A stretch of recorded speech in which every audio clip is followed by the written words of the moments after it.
రాష్ట్రంలోని ప్రతి పేదవాడికి సొంతిల్లు ఉండాలనే లక్ష్యంతో కాంగ్రెస్ ప్రభుత్వం కీలక నిర్ణయాలు తీసుకుందని మంత్రి వివేక్ వెంకటస్వామి తెలిపారు. సిద్దిపేట జిల్లా మర్కుక్ మండల కేంద్రంలో నిర్వహించిన నాబిసిల బుడ్రాయి ప్రతిష్టా మహోత్సవంలో పాల్గొని ఆయన మాట్లాడుతూ గత 10 ఏళ్ల బీఆర్ఎస్ పాలనపై విమర్శలు గుప్పించారు. డబుల్ బెడ్రూమ్ ఇళ్ల పేరుతో పేద ప్రజలను మోసం చేశారని ఆరోపించారు. తెలంగాణ వ్యాప్తంగా 2.5 లక్షల ఇందిరమిళ్ల నిర్మాణమే కాంగ్రెస్ ప్రభుత్వ ప్రధాన లక్ష్యమని స్పష్టం చేశారు.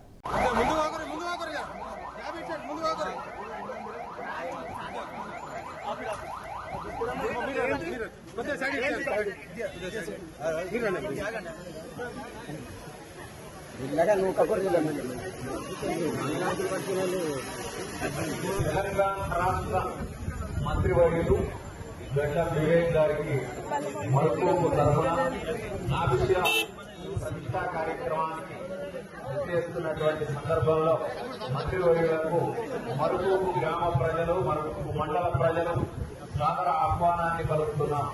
మంత్రివర్యుల గారికి స్వాగతం, సుస్వాగతం.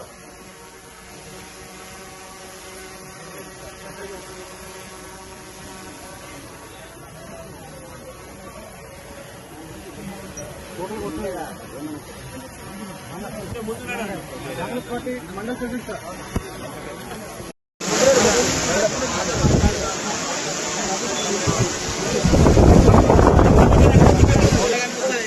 దూరం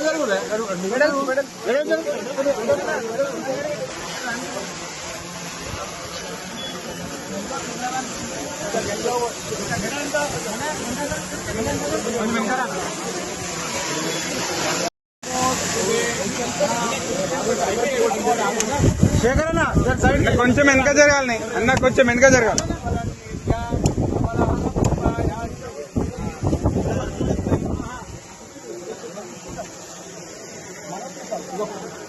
అరే నేను ముందు ఫోటో తీసి పెడతా, ఫోటో తీసుకుంటా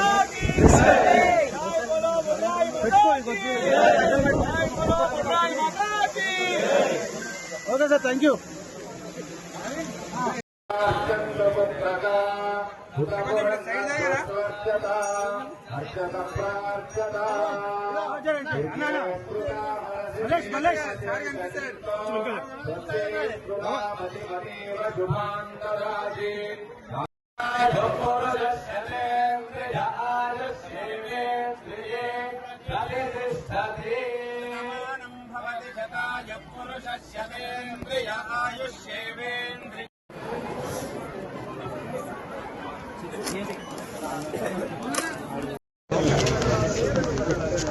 తెలంగాణ వ్యాప్తంగా నిన్న కేబినెట్లు కూడా ఇదే నిర్ణయించుకున్నారు.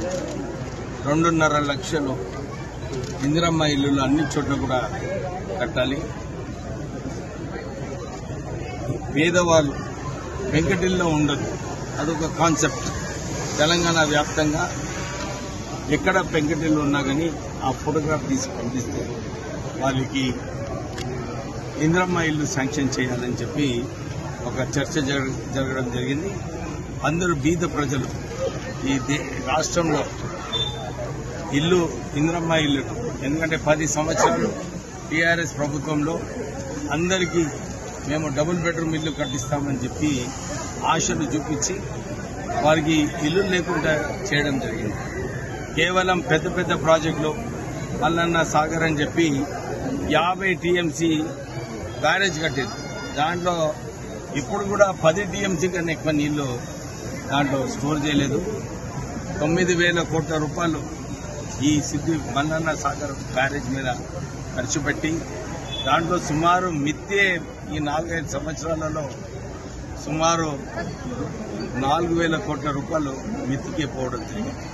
అంటే కాళేశ్వరం 1,00,000 కోట్ల రూపాయలు కేవలము పెద్ద పెద్ద ప్రాజెక్టులు ఇరిగేషన్ కోసము ఈ టీఆర్ఎస్ ప్రభుత్వం ఆ రోజులలో పనిచేయడం జరిగింది.